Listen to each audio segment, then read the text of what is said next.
Hi friends, today I'm going to show you what is inside this motor. For that we need two things.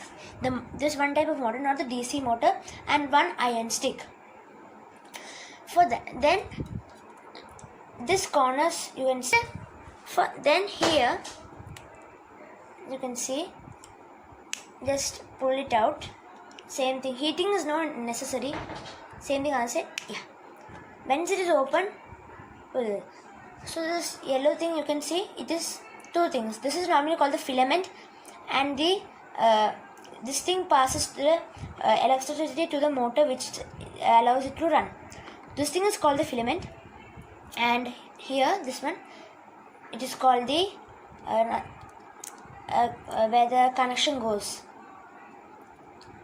This one helps the wires to connect and allows to pass the current. Now inside this one, when we remove the magnet, so it's a bit hard to pull. It has a copper wire, one magnetic thing, and a copper wire with some strips like a needle pointing out. So it helps to tie it, and the connection can pass through. It has a big needle, big one, like almost a size, and one magnetic thing. It is not a iron type. It is some other type, and this one is a silver thing. Inside you can see a hole and one edge here, which is the magnet. As you can see, it's a magnet and it's not coming.